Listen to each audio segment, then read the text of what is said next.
Hello, can you hear me? We're going to open the discussion among ourselves, and I wanted to say a few things, just in passing, more or less, because one thing you said, which was very fast, but it hit me, and it hit me because of other totally incidental events that I was involved in New York. I was part of the National Book Award decision-making for nonfiction, and there came among the books that I was truly enthusiastic about a very acrimonious discussion. And the book, I'm sure you've all heard of it, it's called The Metaphysical Club. It was written by Louis Menand. Oh. Is this better? Okay. The book was called The Metaphysical Club. I don't know how many of you have heard of it. Some of you have. And it's been doing very well. And there's also a little fact to be attached to this. It's written by a very good friend of mine. And I was a champion of the book. And I was aware, of course, that my championship was flawed because I knew the author. But how all this bears on today's discussion, for that minute point, is that the book is all about, or seems to be all about, relativism. In other words, nothing is absolute, everything is relative, etc., etc. But it's not. Neither was this discussion about relativism either. The issue is, how do you make decisions? What are the canons that you invoke? What values do you bring to bear when you have to make decisions? And we have to make decisions every day. And I have no answer to this because I'm not affiliated to any institution, much less a religion. But I'm struck by the idea of how do we make decisions and what do we use to make those decisions to make good, wise, helpful, healthy decisions. And I'm still pondering the issue, but I'm sure other members of the panel have more questions and points they would want to discuss with you, Professor. So why don't we start as we do seem to start there? Oh, we don't always start here. It's, can I be heard? I guess that I'll decide whether that's a good thing after I see the response to what I say. It's a little chutzpahdik of me to, well, first of all, I want to say it's a tendency of panels of this sort for a panelist, at least philosophical panels that I'm familiar with, to agree with 99% of what someone says and then discuss the one thing they disagree with. So I want to preface what I'm going to say with that. You disagree with 99%. And it's also a little chutzpahdik of me to even disagree with anything because Dr. Cohn-Sherbok's learning on these matters is so vast compared to mine. But here I go. It seems to me that one of the central theses of the paper was that traditional Jewish spirituality is not a usable model for secular spirituality, for secular Jewish spirituality, that to find a usable model, we need to go to other traditions. And there's certainly, in some obvious ways, that's true. But I wonder if there are subtler ways where that might not be true. Let me give an analogy. I'm told that at one time, what we call mental illness was thought of as demonic possession. I don't know if that's true or not, but let's say that was true. It seems plausible, right? We do not, I don't believe, and I assume with this audience, few people here believe in demonic possession. So one thing we could say is that never happened. Nonetheless, if what we think was going on was mental illness, there was a real phenomenon that we think was mislabeled, misdescribed, misunderstood. It seems to me that one can get rid of the theism And because certainly Jews were being spiritual through the centuries, but if we don't think God exists, we have a real phenomenon, but we want to get rid of what we think was what those people thought was the cause of the phenomenon. It seems to me we can go back and think of what was actually going on in these people's lives. What was the function? What was happening? What was there of value that we can no longer label or explain as theistic? And I suspect that we can find much that we would relabel. Whether we want to say, it seems to me it's crude to say that they simply misconceived what was going on and we conceive it better.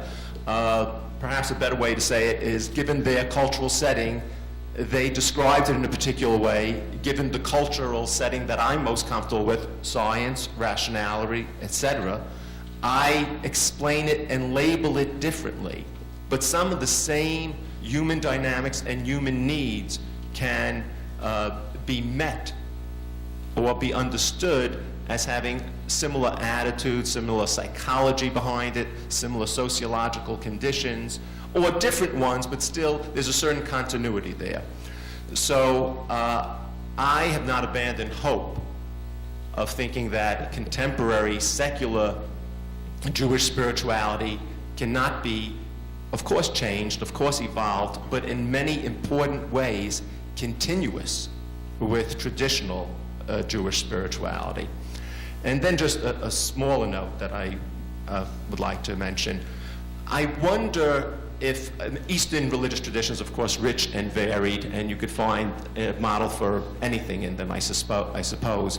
But the way I think of most Eastern religious traditions, maybe not Confucianism, but certainly Buddhism, is that it's not particularly this worldly. True, it's not theistic, but it seems to me in the denial of desire, in the monkish ideal, there is a certain, and the various doctrines of the world as essentially illusion, there's a real otherworldliness in the Eastern religious traditions. And my interpretation of Sherwin-Wine's approach and what I would actually commend as a secular spirituality for Judaism would be more explicitly this worldly than I take the center of gravity of Eastern religious traditional spirituality. Atheistic as it is, still, I don't know if it's really as this worldly as I'd like a spirituality to be. Schein genug.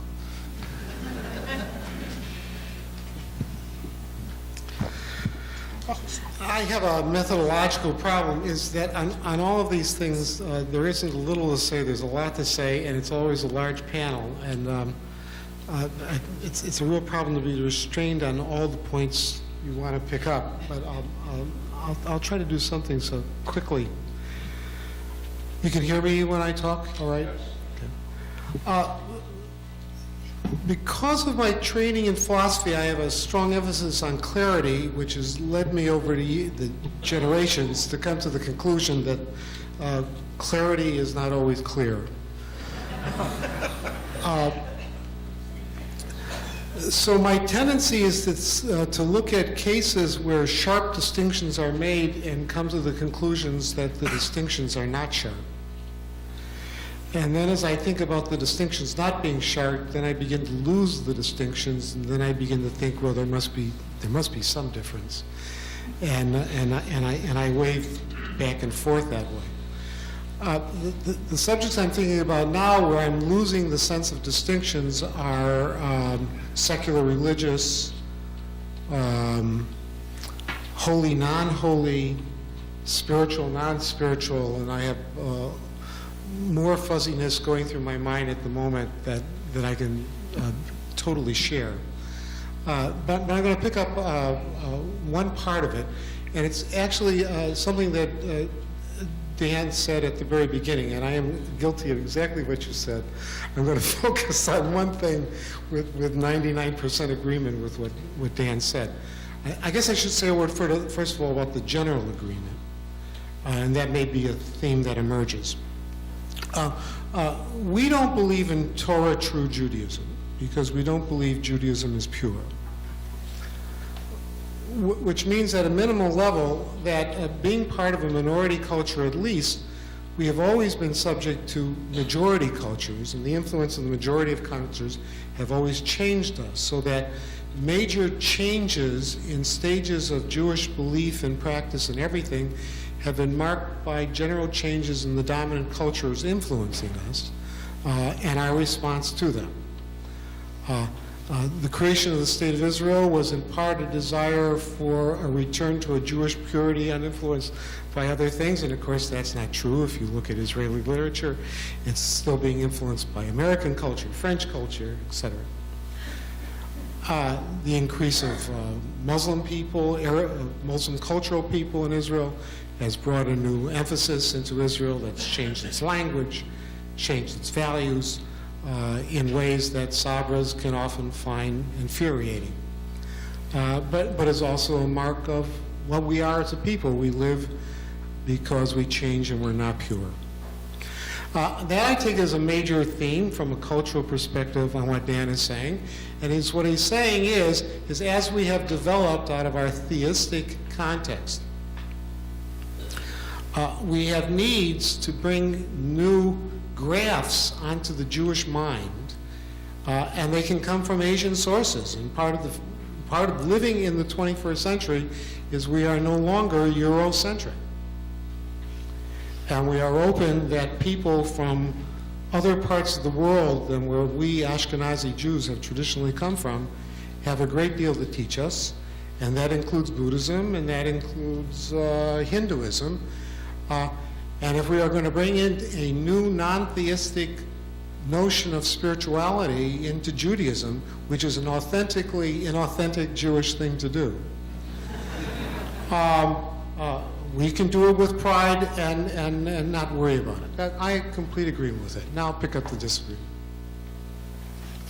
It goes back to the very beginning of Dan's presentation with the wonderful moving story about the kid who read the Bible literally and therefore decided to give up Judaism. And there is a truth to it. A friend of mine from Beersheba University, Dan Lasker, when he was spending a year at the Hebrew at Philadelphia, sent his kid to a local Orthodox Jewish day school, and I saw the kid's homework.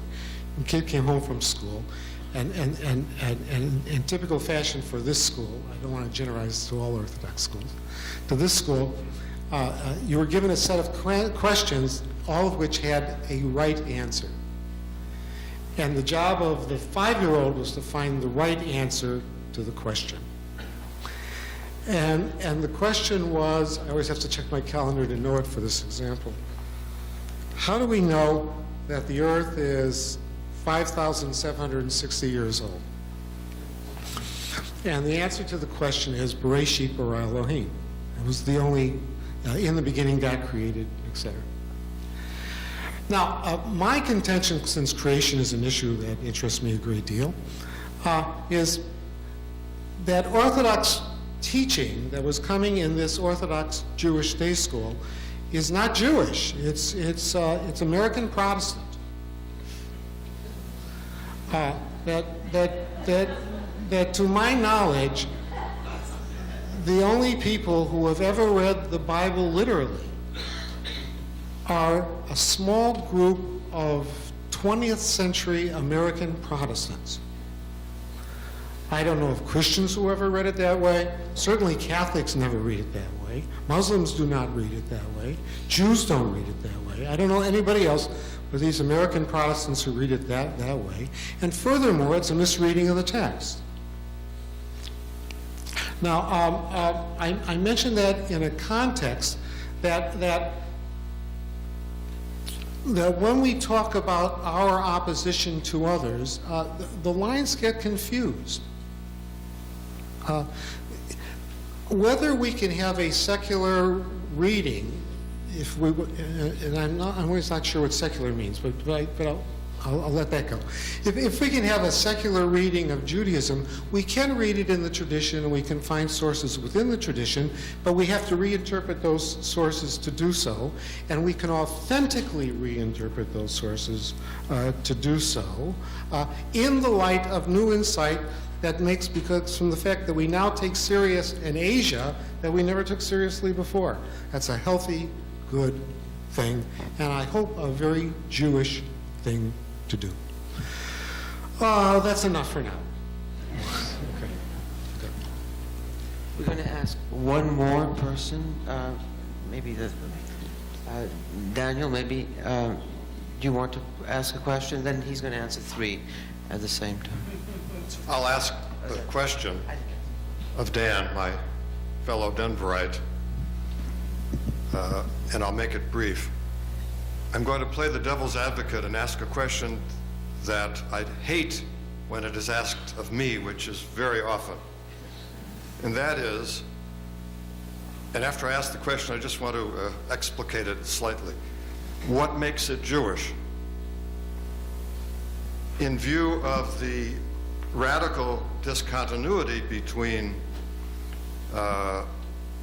anything, quote, called Jewish prior to our age, and this humanistic Jewish spirituality, in view of the radical discontinuity between the two, which you eloquently documented, in view of the fact that this represents a decisive departure from the Jewish past, what is there about it, about this new spiritual understanding, that qualifies it as Jewish? And as a sub-question, is there any possible idea that is beyond the parameters, that could not be accepted within the framework of what you would consider to be Judaism?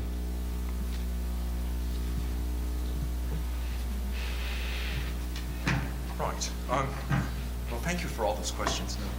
Bring it like that. Thank you for all the questions. Let me try to answer them by explaining the direction of my thinking. When Sherwin asked if I would give a talk about rethinking traditional spirituality, underlying that topic, is humanistic Judaism a spiritual pathway? Is it spiritual? Can it be spiritual? I wasn't sure initially what I thought. He asked me at lunch, and I said, I'd love to come, but I really don't know the answer. So I've been thinking about this, and this has been the direction of my thinking. It's obvious that humanistic Judaism, as I indicated, is not a traditional form of spirituality, because there is an explicit rejection of the concept of the deity. So there can't be a link to a supernatural source, and in that sense, it is not traditional spirituality. It can't be traditional Jewish spirituality, because traditional Jewish spirituality from biblical times until today has been grounded in theism, in supernaturalism. So I thought, it's not that, but can it be spiritual? And I think it can, in the sense that it is a philosophy of life.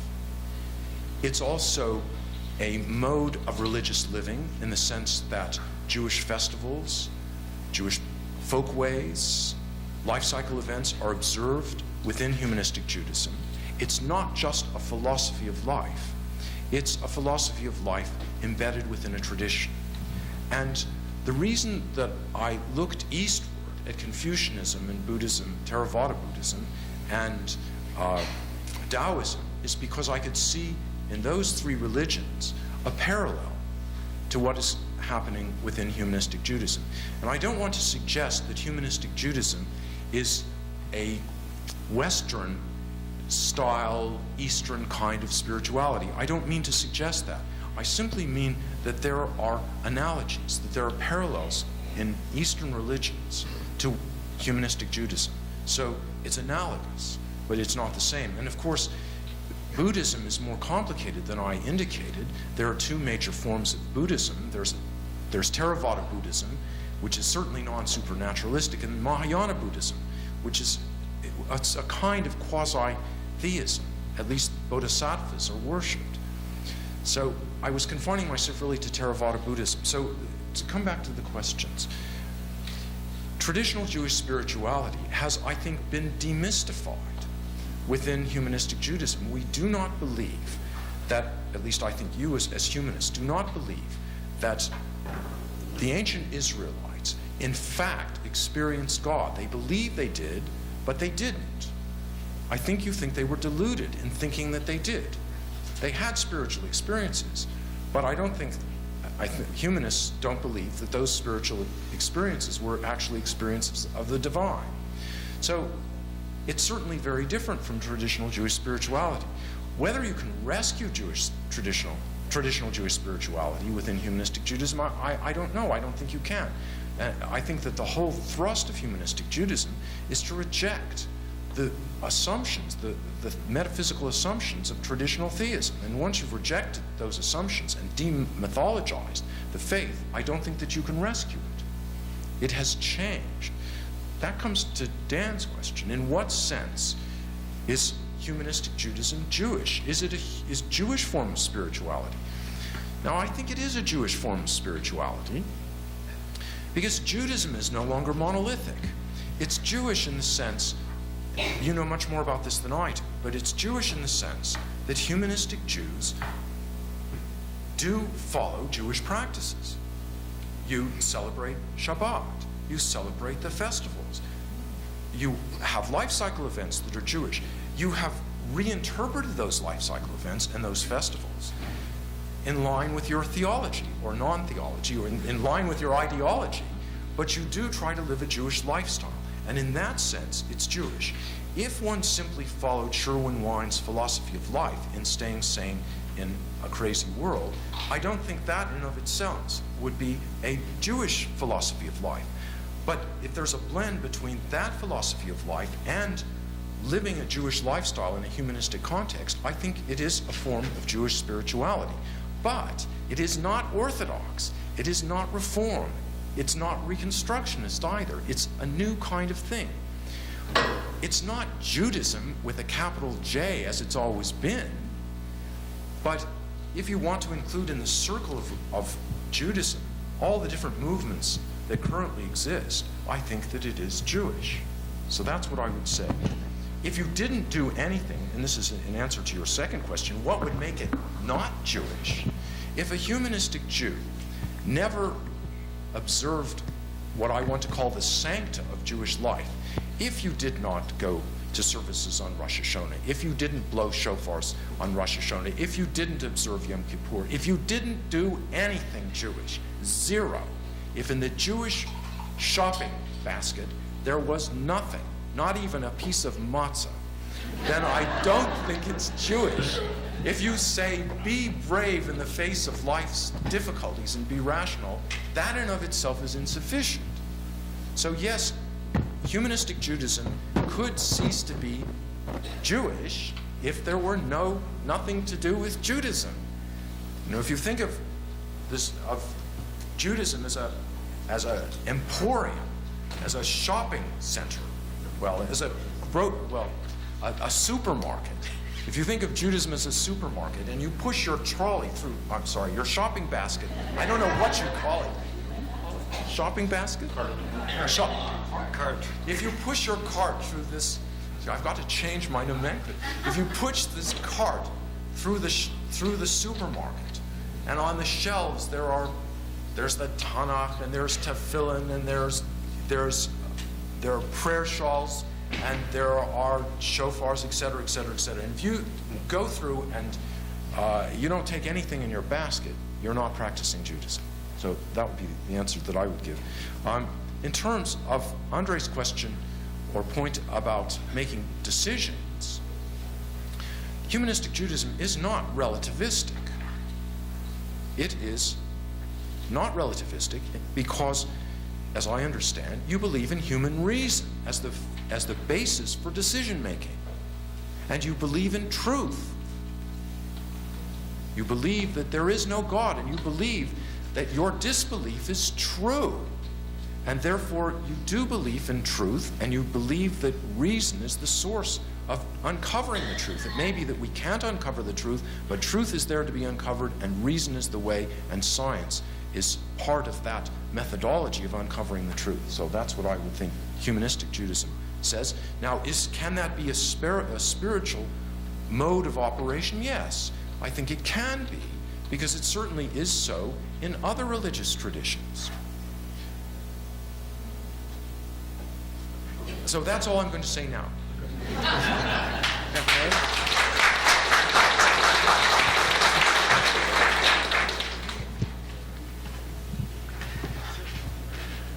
I listened very carefully to the lecture. And, you know, that's the professional curse of lecturers. Loudspeakers are never loud enough. However, I listened very carefully to the lecture because I was very curious how humanistic Judaism would define itself. I was surprised how often God was mentioned. How often, time and again in various points of view, God was addressed, was discussed, was dismissed.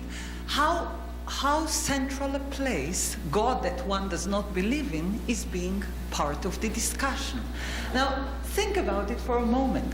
Can we define secular Judaism without saying that God is out or God is out of fashion? And if so, we should ask ourselves, why is that? Not why now in the 21st century we are dismissing God so quickly. That's obvious. But why our predecessors, whom we should never think that they were less intelligent than ourselves, why our predecessors for thousands of years thought otherwise? Why they did? I'm not sure if the word believe is the right word, but let's say that God was part of their experience. In the Department of Jewish Studies, we used to work under the assumption that Judaism is whatever Jews believed in or thought as Jewish in any given time. Not only in a particular period, but in any period. Judaism is what Jews of a certain time and place believed and practiced as Judaism is. This is true for our time and our place. But yet, why people found such a profound need to God? I will answer that in a moment, but before that, I would like to draw attention to the following question. Music lovers amongst us know that Bach music is a religious music.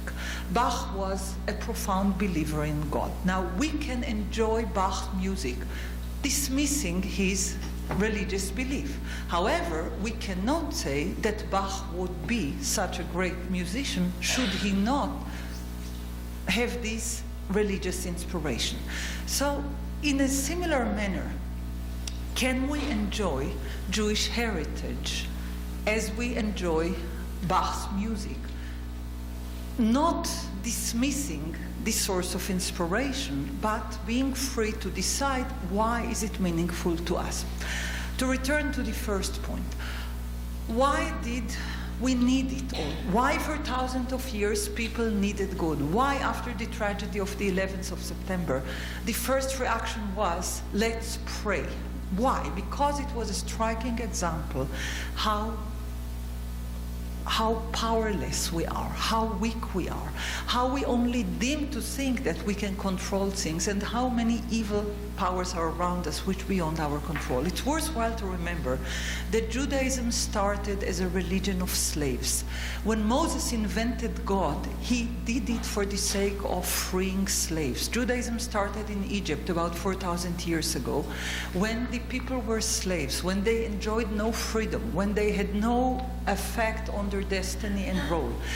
Because of that, because they were so helpless, because they were so unfairly treated, because of that, they invented God. I would like to suggest that it is not God who created the people, it's people who created God. And people create God when they need it, when they feel that other manners of activity are hopeless or are worthless or are not effective. Thus, the need of God is very, very deep when people are very, very weak, and vice versa. American Jewry, experiencing freedom and security, can dismiss God because there is no need for that. But other Jewish communities in history never enjoyed that freedom, never enjoyed security, never were free from anti-Semitism, were never free from persecution, exile, and slavery. The communities that experienced slavery, humility, persecution, and anti-Semitism needed a center of hope. They invented God. They needed God in order to believe that there is a hope that they can wait for, which is beyond their hands, which is beyond their needs. Now, people fully realize what they can do and what they cannot do. When they realize that it's beyond their capacity to change their destiny, they are praying to God, or they are saying that sometime in the future, our destiny would be changed.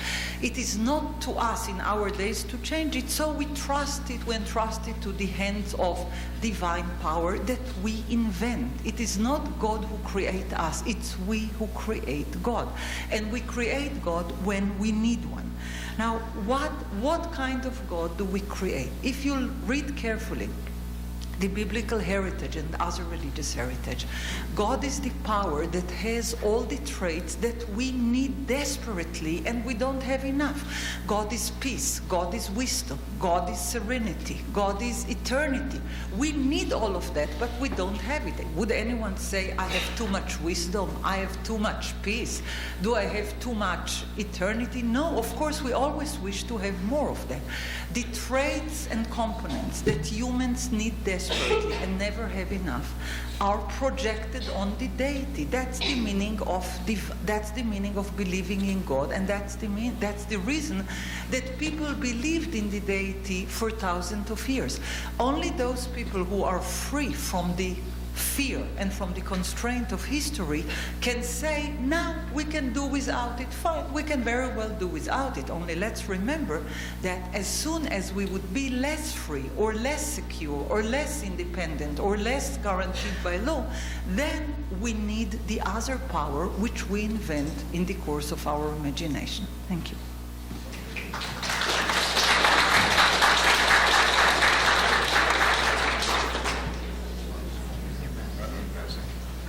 Joe?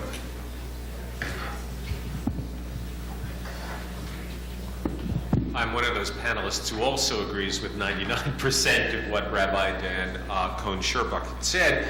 I just have a few questions in which I'd like to ask him to refine some of his understanding of spirituality. When I think of spirituality, one thing I think of is spiritual experience. And indeed, you had indicated the rabbis of the Middle Ages who were involved in Kabbalah had intense spiritual experiences of cleaving to God. In other words, there was a powerful emotional correlate to their spirituality. It was not simply cerebral. So I'm wondering, in your construct of a non-theistic, a non-supernaturalistic spirituality, what is the nature of the spiritual experience as an experience?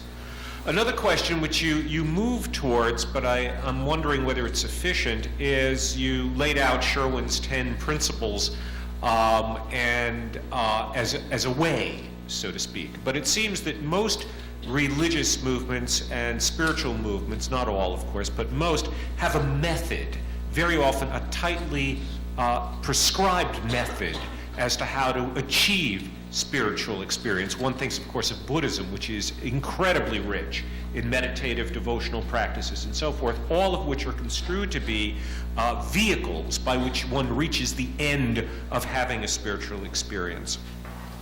Another question relates to the question of ends. What is the purpose of it? What is ultimately the payoff of a humanistic spirituality? You mentioned sanity. But I'm wondering whether sanity isn't sexy enough in some sense to be attractively spiritual in the sense that I mean. I mean, you can be sane but emotionally banal. I mean, it's important, but if one were to say that the end of the spiritual quest is sanity, I would be looking for more in that sense. And the last question I ask is a bit of a challenge. It seems to me that one of the precepts of a rational humanistic Judaism or rational humanistic philosophy of life is the autonomy of the individual. In fact, we might say the radical autonomy of the individual that stands against authoritarianism And I'm wondering whether the achievement of a spiritual, not only a spiritual philosophy of life, but again, I move back to spiritual experience, involves some concession to authoritarianism. In other words, if everyone can radically choose their path at any moment, if it's in effect minimally guided or unguided, will that get us to the goal of having the type of experience which I think spiritual experience, which spirituality requires? So those are some of the questions that come to mind. Unless Shirley wants to. We have a few more.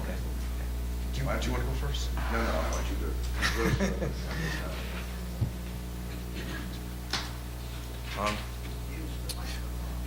Well, those are very good questions. I wonder if I can address those questions first and then say something about what you said. Of course, it all depends what you mean by spirituality. Obviously, a humanistic kind of spirituality is going to be different from the spiritual life that the ancient Israelites had and the spiritual life of the rabbis and the devout within our tradition. It is going to be different. But yes, I think it is possible to live a spiritual life or to achieve a kind of spirituality, and the goal of that spirituality I would define as liberation. It's self-transcendence and liberation. The image of the Buddha saying, "I'm awake," that's enlightenment. I think that in a humanistic philosophy of life and spiritual lifestyle, the aim is awakeness and liberation and enlightenment of a particular character. It's not going to be an experience of the Godhead. It's not going to be union with God. It's not going to be an ascent heavenward. It's not going to be that kind of phenomenon. Nor will it be a feeling of utter dependence. It's something different. And there are parallels in other religious traditions of that kind of self-transcendence and liberation and enlightenment. And yes, you're right, it does require some kind of method. But I think that humanistic Judaism, as I understand it, does have method. There is procedure, there is a lifestyle, a humanistic Jewish lifestyle, that does provide a means whereby one can achieve that kind of self-transcendence, liberation and fulfillment through the observance in a humanistic mode of the Jewish way of life. It's different from traditional Jewish spirituality, but I think there is something akin to what one finds in traditional Judaism and in other faiths, a way of living. And that way of living is obviously articulated in your own liturgy, in celebration, in the book celebration, in the way that you observe the festivals, Shabbat, life cycle events, and so on.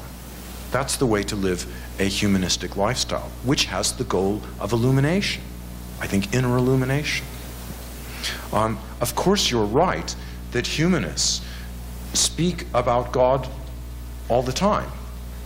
But they speak about God because they're wrestling with a tradition.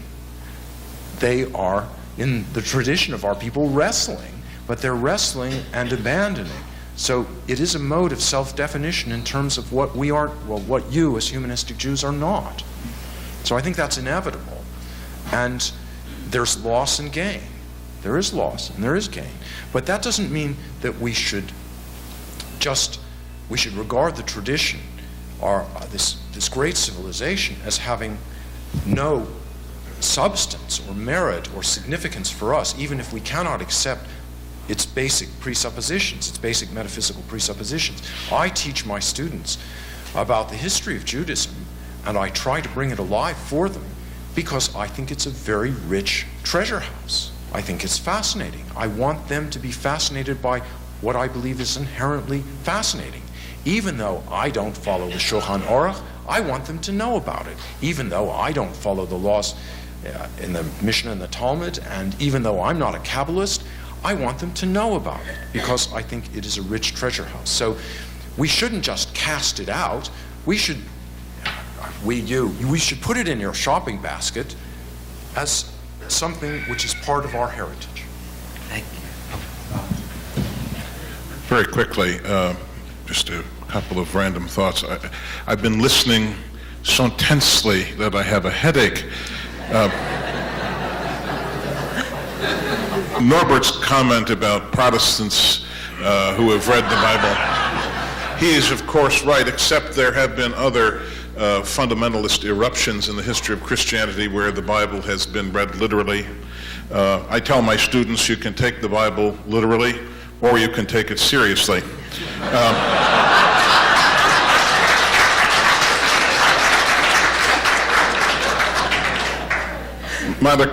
I'm a language person in many different ways, and I struggle, as I will say when it's my turn to stand at the podium, with the whole concept in word spirituality.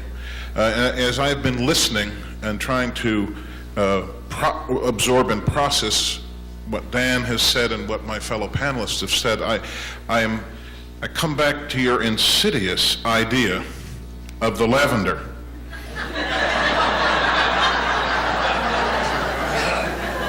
I mean, it is insidious in the best sense of the word. You said two things last night that I feel I said feel because I haven't run it through the thinking process, but two things you said last night seem to relate very much to our discussion today. One thing you said, and I hope this is not a misquotation, but you said, it's in ritual, not in faith, that we become close, I think you said, to God.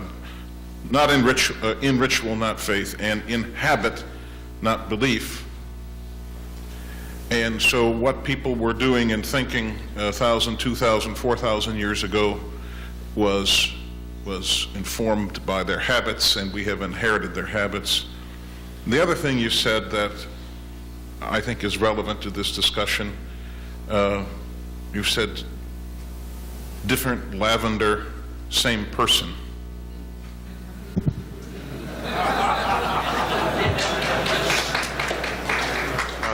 Thank you very much. Well, we're going to have a few minutes. Are we taking a few minutes break? No. That's it? For later on. Oh, okay. You want me to wrap up all these 99% that each had a one